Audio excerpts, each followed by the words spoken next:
Bonsoir à tous et merci de nous suivre comme régulièrement sur 01net TV. Nous sommes en direct, il est 18h pile. Vous le savez, 01net TV, c'est toute l'actualité des nouvelles technologies et on adore aussi les télécoms. Et c'est pour ça qu'on vous propose ce 01 Live un peu particulier ce soir, puisque nous ne sommes pas dans notre studio, vous l'avez sans doute remarqué, nous sommes ici dans le campus SFR, nous sommes au nord de Paris, à Saint-Denis, pour essayer de voir un peu où va le groupe SFR Numéricable, puisque maintenant, vous le savez, Numéricable a racheté SFR il y a quelques mois de cela. SFR qui s'est fait très silencieux ces derniers temps, très peu d'interviews données, c'est pour ça qu'on est d'autant plus heureux d'accueillir Jérôme Yomtov ce soir. Bonsoir Jérôme Yomtov. Bonsoir François. Vous êtes le secrétaire général donc du groupe Numéricable SFR.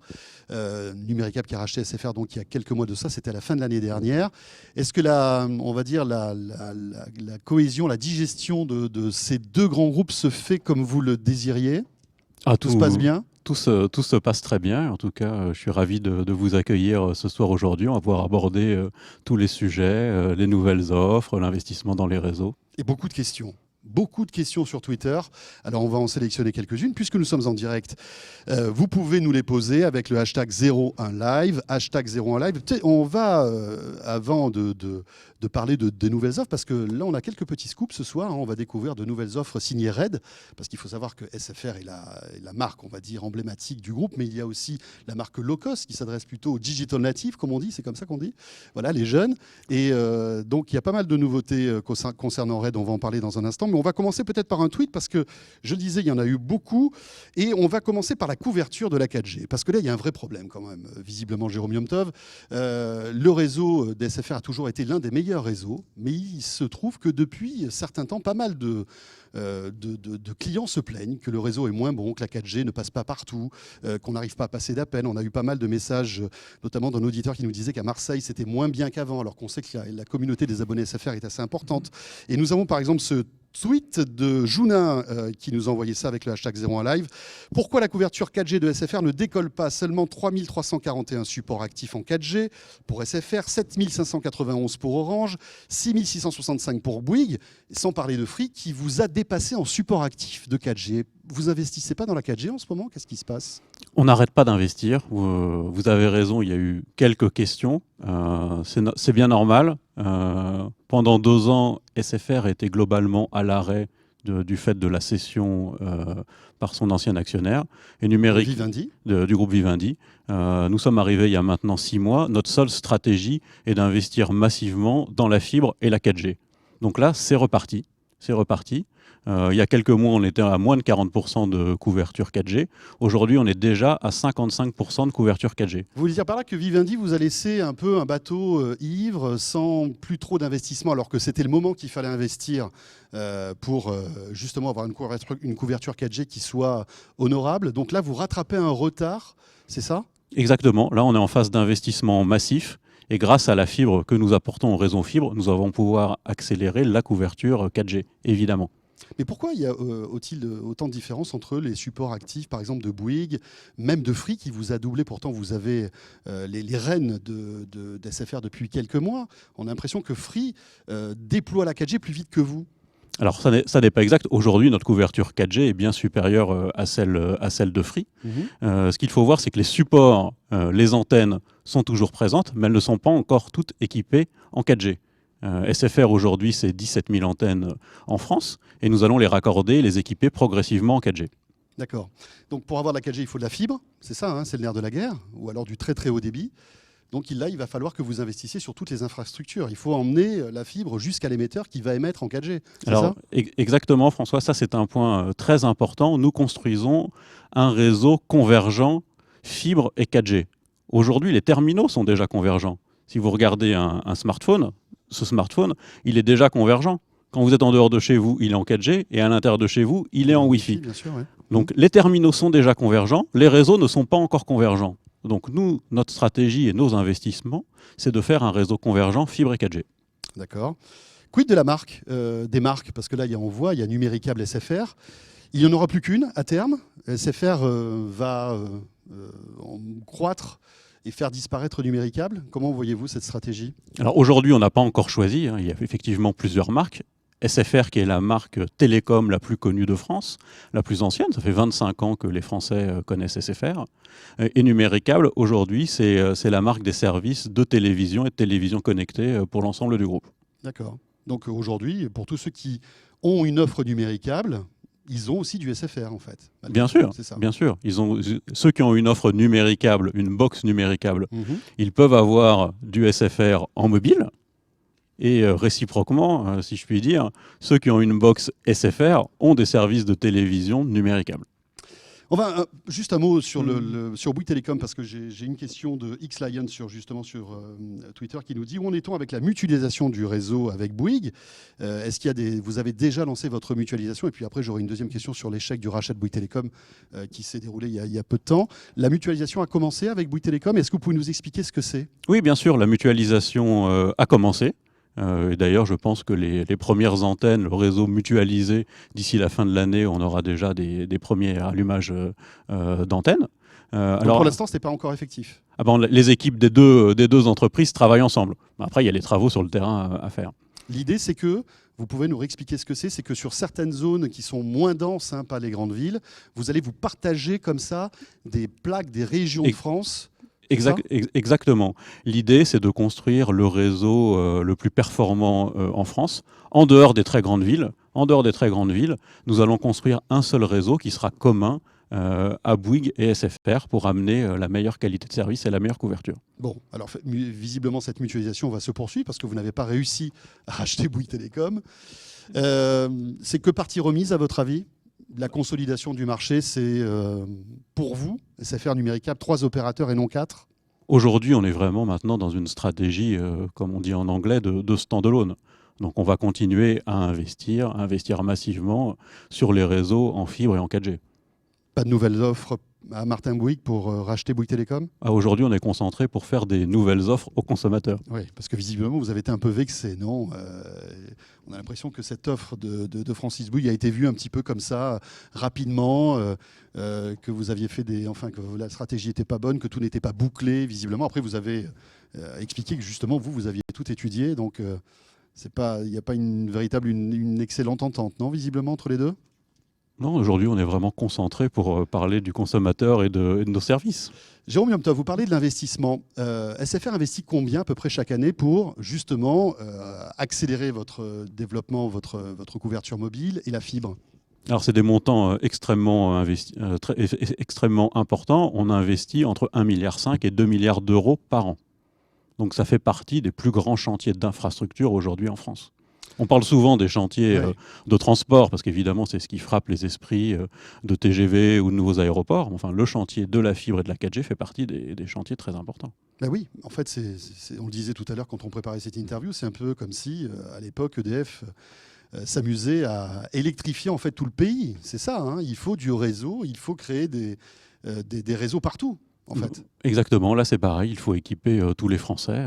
Il y a 30 millions de logements en France, donc ça va prendre quelques années, mais c'est parti. Vous êtes le premier donc en matière de réseau très haut débit, fibre, c'est ça, hein? Aujourd'hui, effectivement, nous couvrons 7 millions de logements, donc nous avons le réseau le plus dense en France, premier réseau. Et en matière de 4G, quel est à votre avis le calendrier? Quand est-ce que vous allez rattraper tous vos concurrents en matière de couverture 4G? Aujourd'hui, on a 55% de couverture de la population. Notre ambition d'ici la fin de l'année est de couvrir 70% de la population, qui est aujourd'hui la couverture de nos concurrents. D'accord. Et à terme, quasi 100%, on peut monter jusqu'à combien en couverture 4G à votre avis sur le territoire français? Aujourd'hui, en 3G, on est à 99%. On peut imaginer qu'à terme, à terme, la demande va être effectivement la même. Mais 3G, 4G, le réseau mobile évolue tous les 5 ou 10 ans. Donc après la 4G, il y aura également la 5G. Bon alors, juste un mot aussi concernant ce différend entre la ville de Paris et SFR Numéricable. Les Parisiens ont failli ne plus avoir de câbles et d'abonnements SFR au Numéricable en fibre. Alors je crois qu'on peut rassurer tous les téléspectateurs parisiens. La fibre est toujours là, la télévision est toujours là. Je crois que le différend est maintenant clos. Il y avait une question de montant de redevance. De locaux que nous louons à la ville de Paris. Et nous sommes mis d'accord. Il y a même un contentieux entre vous, non? Depuis quelque temps, je crois, à ce sujet. Oui, il y avait un contentieux, mais jeudi dernier, nous nous sommes mis d'accord, Voilà. aussi bien sur les sommes du passé que sur les modalités de calcul Donc les de Parisiens redevances. auront toujours Numéricable et SFR. Il n'y a pas de problème. On peut les rassurer, ça fonctionne, ils ont toujours un réseau à très haut débit. Très bien. L'avenir du très haut débit, justement, donc c'est pour vous le fixe avec la fibre, hein, même s'il y a deux types de fibres. Alors c'est assez compliqué, on va essayer d'expliquer. Vous avez la fibre, le FTTH, qui va donc jusqu'à, on va dire, votre décodeur. Hein. Si vous avez la fibre à la maison, vous le savez, il y a des gens qui viennent chez vous, qui tirent ce petit fil lumineux que vous branchez sur votre boîte, on est d'accord. Ça, c'est la fibre optique. Et puis, il y a votre fibre à vous, qui s'appelle le FTTB, c'est ça, hein? Fibre jusqu'au bâtiment, Au effectivement. bâtiment, voilà. C'est-à-dire qu'au lieu que la fibre arrive chez le particulier, elle arrive en bas du bâtiment, c'est ça? La différence, c'est quoi, en fait? Parce que visiblement, pour certains opérateurs, il y a une grosse différence. Vous vous dites qu'il n'y en a pas, mais il y a une différence ou pas? Aujourd'hui, il n'y a vraiment aucune différence entre ces deux technologies qui sont totalement convergentes, hein. Notre box fonctionne sur les deux types de réseaux. On apporte des débits très élevés sur notre réseau en FTTB, aujourd'hui 800 mégabits par seconde, et ces débits vont continuer à augmenter. On pourrait même aller plus loin en disant que cette technologie est même supérieure au FTTH, puisqu'on a un débit qui est séparé pour la télévision. Donc lorsqu'on parle de débit Internet sur notre réseau, il reste un débit spécifique pour la télévision. D'accord. Donc aujourd'hui, de manière, ce qui intéresse le consommateur n'est pas tellement quelle est la catégorie de câble qui permet de raccorder sa box, mais c'est bien les services. Bon, et les services, on les connaît, ils sont de deux types. D'une part, un accès Internet à très haut débit, et d'autre part, des services de vidéo en haute définition. Mais visiblement, certains opérateurs vous disent attention, il y a une différence. FTTH, c'est de la vraie fibre qui arrive jusqu'au particulier. Vous, c'est de la fibre qui arrive jusqu'au bâtiment. Il faudrait peut-être informer les consommateurs que ce n'est pas peut-être le même service exactement. Qu'est-ce que vous avez à dire à ces opérateurs? Moi, j'ai rien à dire à ces opérateurs. Moi, ce que je constate surtout, c'est que c'est un débat purement franco-français. Je crois que ça n'existe pas du tout en Europe, ce type de débat. Aux États-Unis non plus. C'est-à-dire qu'on ne fait jamais l'amalgame entre les deux là, dans d'autres pays. Non, il n'y a qu'en France qu'on se pose ces questions qui n'ont aucun intérêt. Et la technologie qu'on emploie est celle qui est utilisée en Angleterre à Londres, en Allemagne à Berlin, aux États-Unis à New York. Et tout le monde est très satisfait par ce service. L'actualité des télécoms est très chargée. Une autre bonne nouvelle qui arrive pour les consommateurs, c'est cette décision de la communauté européenne, de la Commission européenne de faire disparaître les frais de roaming en 2017. Je crois que c'est mi-2017. Ça veut dire quoi, Jérôme Yomtov? Ça veut dire que avec mon mobile SFR, ou enfin que je sois chez SFR ou chez un autre opérateur, je pourrais aller dans n'importe quel pays d'Europe et je ne paierai pas plus cher en fait toutes les communications que je passerai, que ce soit voix, SMS ou Internet? Bah effectivement, c'est l'idée de la Commission européenne. Donc on a encore quelques mois pour nous préparer et proposer des offres aux consommateurs. Mais effectivement, l'idée, c'est de pouvoir utiliser son forfait sans contrainte dans les différents pays de l'Union européenne. Ça va être un gros manque à gagner, ça, pour SFR, le fait de voir disparaître le roaming en Europe? Alors les discussions durent depuis longtemps au Parlement européen, et donc ça, nous l'avions déjà intégré dans notre plan d'affaires. D'accord. Alors, on a pas mal de nouveautés à vous présenter ce soir, puisque Jérôme Yomtov est venu avec des nouvelles box et des nouveaux services. Voilà.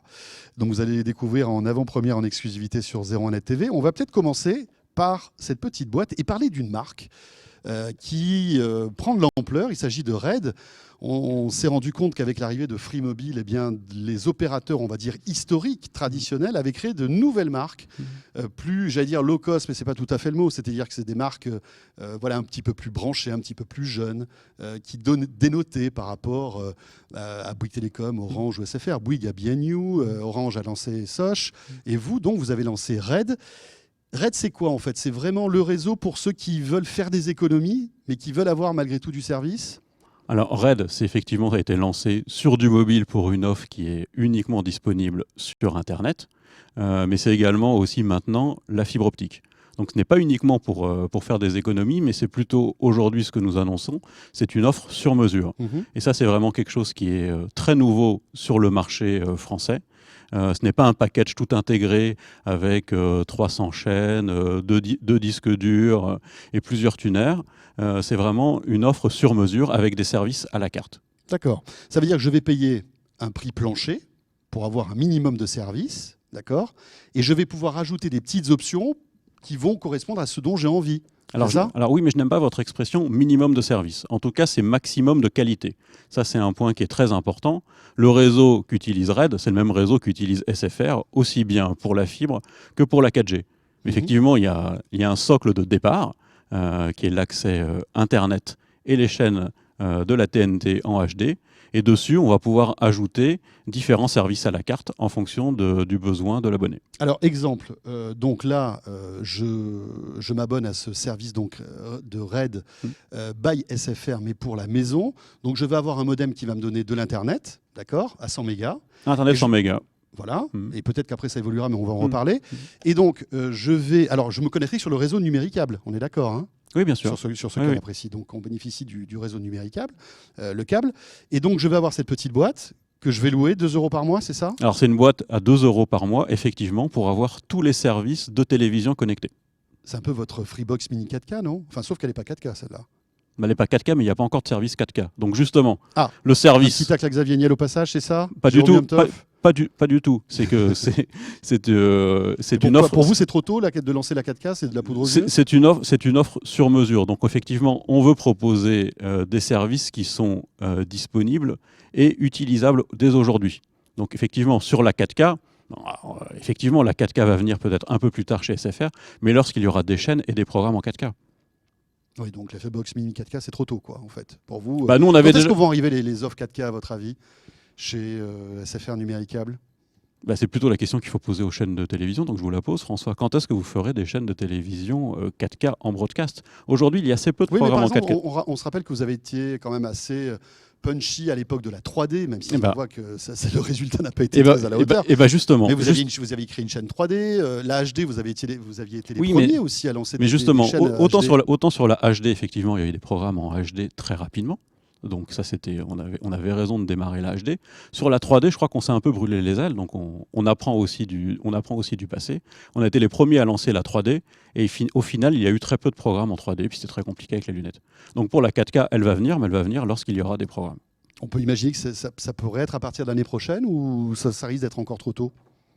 Ça, on fera une prochaine émission pour lancer la 4K. On voit que Canal+ a annoncé des choses. Hein. Ils veulent lancer une chaîne 4K. Ils veulent aussi lancer un service VOD 4K, je crois. Donc, pour le moment, il y a plutôt des annonces.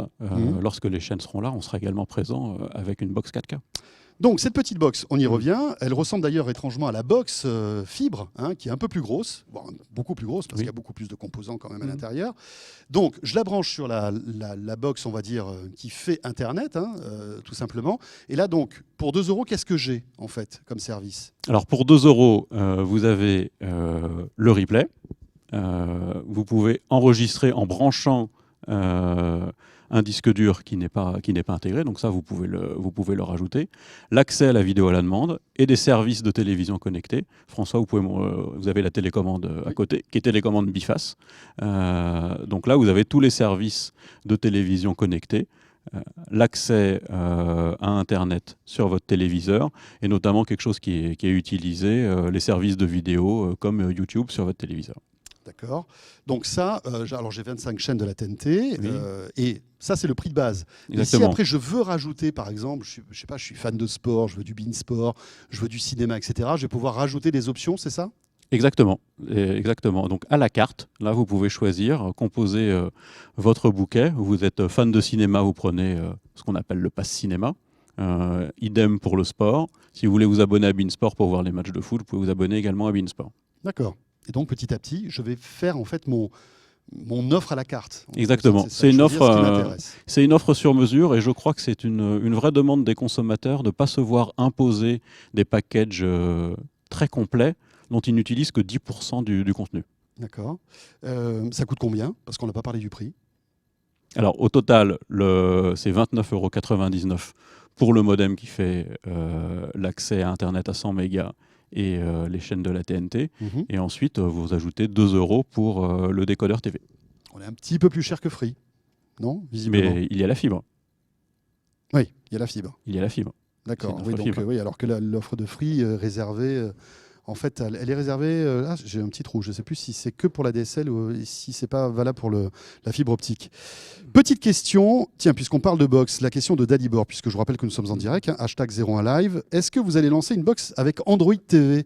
SFR a été. Alors, vos précédents actionnaires et les précédents dirigeants de SFR misaient pas mal sur le Android en termes de box. Il y en avait même une petite qui était sortie. Vous l'avez vite retirée du marché. Vous n'y croyez pas, Android TV? Vous voulez pas qu'Android TV rentre dans les salons avec SFR?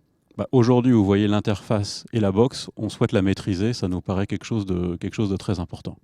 Parce qu'on ne peut pas, d'un côté, investir massivement dans les réseaux fibre et 4G, et ensuite laisser les fournisseurs de services, des fournisseurs qui n'investissent pas dans les réseaux et qui sont généralement américains.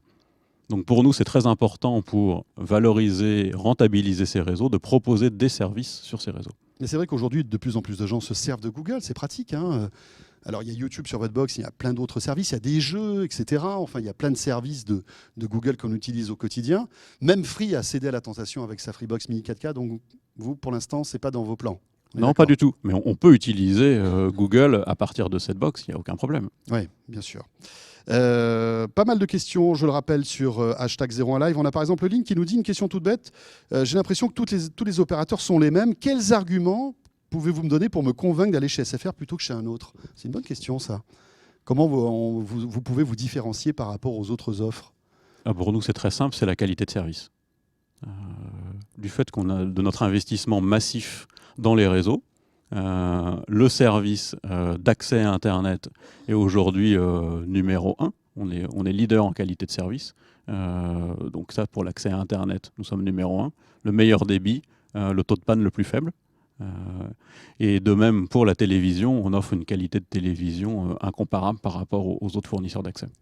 C'est-à-dire que quand je suis abonné chez SFR, j'ai une meilleure qualité d'image que chez les autres opérateurs? Oui, bien sûr. Le réseau a été conçu, et on continue à investir, pour diffuser de la vidéo. Donc c'est normal que sur l'écran apparaisse une meilleure qualité d'image. D'accord.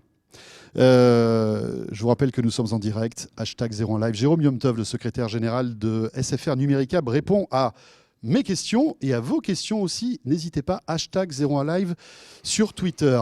On va évoquer encore peut-être la 4G, parce qu'on voit que c'est un sujet qui intéresse énormément les auditeurs. Comment va évoluer la 4G? On parle déjà de 4G+, certains opérateurs investissent sur la 4G+. Qu'est-ce que c'est que la 4G+? On augmente les débits, c'est ça? Exactement. La 4G+, on augmente les débits en agrégeant des fréquences. Donc c'est un tout petit peu technique. Plus on met de spectre hertzien, plus le débit augmente. Donc effectivement, nous aussi, SFR, on investit dans la 4G+, pour augmenter ses débits. Par exemple, alors je ne sais pas s'il y a des téléspectateurs qui habitent Neuilly-sur-Seine. Aujourd'hui, nous venons d'ouvrir la 4G+, à Neuilly-sur-Seine. D'accord. Et donc, à terme, c'est d'upgrader, comme on dit, tout le réseau en 4G+. Bien sûr, tout le réseau va passer progressivement en 4G+. Alors, vous n'êtes pas les premiers, puisque Bouygues et Orange ont déjà montent leur réseau 4G+. Alors, vous aussi, vous vous y mettez. Alors, effectivement, cette question technologique est intéressante, parce qu'il y a quelques années, on ne parlait que de 3G ou même de 2G. On a parlé de 4G, maintenant de 4G+. Mais au final, ce qu'il y a derrière, ce qu'il faut bien comprendre, c'est la fibre optique. Parce que pour que ces débits puissent fonctionner sur vos smartphones, il faut relier les différentes antennes en fibre optique. Et ça, c'est effectivement le point le plus important, parce qu'aujourd'hui, les antennes des opérateurs sont plutôt équipées en ADSL. Donc, on peut expliquer qu'il y a de la 4G+, mais si derrière, il y a un réseau fixe qui rame, ça ne va pas pouvoir aller très loin. Donc, tout l'intérêt de la stratégie du réseau convergent entre SFR et Numéricable, justement, c'est de raccorder nos 17 000 antennes à la fibre optique. Petite question aussi concernant l'ADSL, parce qu'on a l'impression que finalement, il y a une fracture chez vous. Il y a d'un côté vos offres avec la fibre de Numéricable, qui est présente dans pas mal de villes de France, mais qui n'est pas partout, puisque c'est un réseau câblé. Et puis de l'autre côté, il y a l'ADSL. Vous en parlez moins de l'ADSL. Ça veut dire quoi? Ça veut dire que c'est une techno qui est moins intéressante à vos yeux? Alors, il y a la fibre optique au-delà du réseau Numéricable. Et c'est ce que nous souhaitons faire. Là où nous proposons de l'ADSL, nous déployons de la fibre optique FTTH, comme vous le mentionnez, François, pour remplacer la DSL. Donc avec la fibre qui arrive jusqu'au client, en fait. Oui, bien sûr. Jusqu'à l'appartement. Nous déployons la fibre optique. C'est un très grand chantier. Hein. Aujourd'hui, si on parle de chiffres, sur le réseau numéricable, on déploie de la fibre optique pour 1 million de logements. Et de la même manière, pour les communes qui n'avaient pas la chance d'avoir numéricable, nous déployons de la fibre optique également pour 1 million de logements. Mais est-ce qu'on peut innover encore avec la DSL? Parce que je peux très bien dans une zone où je ne suis pas câblé, où je n'ai pas la fibre optique. Et c'est malheureusement des millions et des millions de foyers. Tous ceux qui nous regardent et qui sont dans ce cas-là le savent bien et en souffrent tous les jours. Est-ce que malgré tout, on peut innover encore avec la DSL? Est-ce que vous pourriez sortir des offres similaires ou des trucs sympas? Oui, on va continuer à innover sur les box ADSL, mais le réseau est arrivé en bout de course. C'est le réseau téléphonique, hein, il ne faut pas se tromper. Donc c'est comme si vous me posiez la question, est-ce qu'on peut innover en télé en noir et blanc? Je vous dirais, c'est un peu compliqué. Oui, mais il y a le VDSL qui est là, qui permet aussi d'augmenter les débits en ADSL. Certains opérateurs font appel à cette technologie aussi. Mais de manière assez limitée en termes de débit, par rapport au débit qu'on peut proposer sur la fibre optique. En termes de box, justement, donc là, c'est une box intermédiaire, on va dire. Hein, c'est une box qui s'adresse aux abonnés RAID. Est-ce que vous planchez sur une nouvelle box? C'est vrai que pour un opérateur, c'est toujours un événement de sortir une box. Votre box SFR Evolution commence un petit peu à dater. Est-ce qu'il va y en avoir une nouvelle? Et quand, Jérôme Yomtov? Alors, c'est la box SFR TV Fibre, déjà. Donc, oui. Alors, effectivement, nous planchons... Mais pour ceux qui ont la DSL, ils n'ont pas cette box-là. Ils ont la box SFR Evolution. Oui, bien sûr. Alors là, on planche plutôt sur une nouvelle box fibre. Ça, c'est quand même, effectivement, on est quand même plutôt parti là-dessus. Donc, on pourra en parler à une autre occasion, mais effectivement, on penche de ce côté-là. Et cette nouvelle box, vous pourriez l'annoncer quand? Ça, je ne peux pas vous le dire. Mais c'est une échéance plutôt lointaine ou ça commence les ingénieurs? Aujourd'hui, on parle déjà d'une nouvelle box, donc on verra une prochaine fois pour parler d'autres nouveautés. Encore une petite annonce, Jérôme Yomtov, alors ça c'est un gadget, un clin d'œil que vous nous annoncez en exclusivité. Alors ça va être classe, parce que franchement, vous allez pouvoir impressionner vos amis. C'est le fait de pouvoir enlever le nom du réseau sur son téléphone pour rajouter ce qu'on veut à la place. C'est ça? Exactement. Donc c'est Pimp My Network. C'est aussi réservé pour les abonnés. Pimp My Network. Pimp My Network. Ah, vous êtes lâchés. Hein, ah oui, là. Ça y va, on a des équipes très, très fortes chez SFR en marketing. Donc Pimp My Network, effectivement, on peut remplacer le nom du réseau et l'abonné peut mettre le nom qu'il souhaite. Alors comment ça marche? Il suffit juste d'aller sur l'interface RAID by SFR, de remplir effectivement, je crois qu'on le voit à l'écran, de remplir le nom qu'on le souhaite, 01net par exemple, et il apparaît sur l'écran. Et avoir un téléphone avec 01net, ça c'est la classe quand même. Oui, je crois qu'il n'y a pas mieux. On est d'accord. Et alors, en revanche, ce qui est un peu moins le cas, c'est que vous facturez ce petit service, c'est ça? 99 centimes. Voilà, et je peux le changer autant de fois que je veux. C'est le principe de notre offre sur mesure, donc effectivement, c'est sur mesure. Alors c'est étonnant parce que ce n'est valable que pour les abonnés RAID. Oui. Si je suis abonné SFR, je ne peux pas avoir ça. Exactement. Pour l'instant. Pour l'instant. D'accord. Bon, voilà. On va voir ce que ça donne. Hein. Alors, parce que j'ai reçu un petit tweet d'un auditeur qui me disait oui, mais on peut le faire, mais il faut jailbreaker son iPhone, bidouiller son Android, etc. Là, il faut rien. Ça se fait en 2 temps, 3 mouvements. Il n'y a rien à faire. Hein. Il suffit d'envoyer les quelques caractères. Et puis ça se fait automatiquement. Je crois qu'il y a des mots-clés qui sont interdits. Hein. On ne peut pas mettre n'importe quoi quand même. Hein. Jérôme, il y a des trucs qui sont pas... C'est pas valable, ça marche pas. Hein. Hashtag 01 Live, nous sommes en direct encore pendant quelques secondes avec Jérôme Yomtov, qui, je vous le rappelle, est le secrétaire général de Numéricable. Vous posez vos questions et vous faites bien. Petite question concernant Apple. Vos relations avec Apple sont bonnes? Excellent. Pas de problème. Excellente. Alors, j'imagine que les iPhone 6 se vendent comme des petits pains. Ça marche bien. Vous avez vu que Apple aimerait bien, malgré tout, enlever la carte SIM dans son appareil et avoir une carte SIM universelle, ce qui éviterait en fait au consommateur à chaque fois d'enlever sa carte pour mettre celle de l'opérateur. Je crois que c'est valable déjà avec un iPad dans certains pays. Je crois même aux États-Unis, un opérateur a accepté ce deal. Ça vous fait un peu peur, ça, cette prise de pouvoir de la part d'Apple? Est-ce que c'est quelque chose qui vous interpelle? C'est la question des investissements et effectivement de la rentabilité de ces investissements en France sur les différents réseaux. En fait, il y a 3 types d'acteurs qui sont présents sur le marché. les opérateurs qui déploient des réseaux fixes et mobiles. Qui sont des tuyaux. Qui sont des tuyaux. J'allais dire de vulgaires tuyaux, mais vous êtes plus que ça. Mais qui sont des tuyaux et qui sont locaux, parce Oui. qu'évidemment, la fibre optique, on est obligé de la mettre, oui, on bien est obligé sûr. de la mettre jusque dans le logement. Deuxièmement, il y a les fabricants de terminaux, comme Apple par exemple, et il y a les fournisseurs de services. Donc c'est un écosystème, c'est un triangle avec. Et chacun essaie de gratter un peu sur l'autre, c'est ça? Oui, bien sûr, Enfin, en tout cas, effectivement. sur le territoire de l'autre. Exactement. Donc on voit bien que les fabricants de terminaux sont également, fournissent également des services. Je crois que c'est très important pour nous en tant qu'opérateurs de réseau, mais de rester opérateurs de services. C'est très important, effectivement, pour pouvoir continuer à déployer nos réseaux et fournir la meilleure qualité de service. D'accord. Donc vous dites à Apple non merci pour la carte SIM universelle dans les iPhones, en gros. Ils ne nous l'ont pas encore demandé. Donc, ils ne vous l'ont pas encore demandé, il n'y a pas de discussion. Non. Vous avez des petites infos croustillantes concernant l'iPhone 6S qui devrait sortir d'ici quelques semaines, Jérôme? Aucune. Vous ne l'avez pas encore testé? Non, on ne l'a pas testé, il n'est pas là. Non, il n'est même pas sur le campus. Vous êtes sûr? Certain. Si on fouille, on ne va pas le trouver. Il n'est pas, même dans un coffre. Très bien. Et le Galaxy S6, qui est un téléphone qui est assez emblématique chez Samsung, un bon retour chez vous? La bataille Samsung-Apple, elle écrase le marché. C'est vraiment les constructeurs qui ratissent le plus large en termes de part de marché? Oui, ils sont ceux qui ratissent le plus large, mais vous avez aussi Sony qui marche très bien. Donc nous ne faisons pas d'exclusive pour ces deux principaux fabricants. Mais vous subventionnez toujours les téléphones? Oui. Bien sûr. Ça durera toujours, ça, cette histoire de subvention de téléphone pour inciter les gens à changer de téléphone et à fidéliser des clients? On voit qu'avec Free Mobile, ce modèle a été un petit peu remis en compte. En cause, pardon. Vous y croyez toujours? C'est d'ailleurs pour ça qu'aussi nous proposons par RAID un mode de commercialisation sans subvention du terminal. Je crois qu'aujourd'hui, il y a deux marchés, effectivement.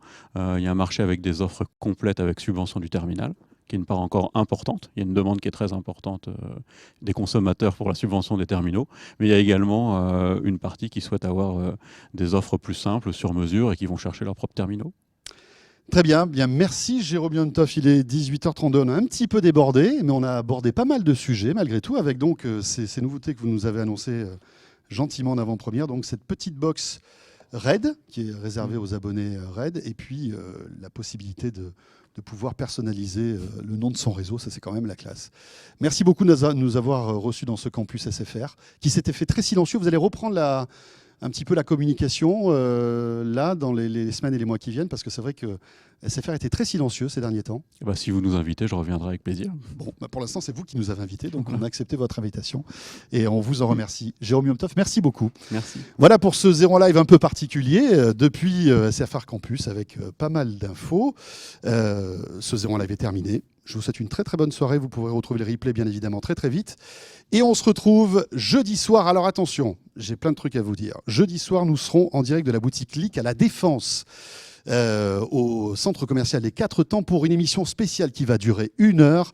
Et pendant 1 heure, nous allons fêter les 15 ans de 01net avec bien évidemment des invités, des objets connectés puisque nous serons dans la boutique Lick. Et en plus, nous vous invitons, si vous êtes dans Paris, si vous êtes dans la région parisienne et que vous voulez nous voir, on vous attend avec plaisir. On vous offrira un verre avec beaucoup de plaisir. Donc on sera à la boutique Lick, à La Défense, donc au centre commercial des 4 Temps. Bonne soirée à vous toutes et à vous tous et à jeudi soir.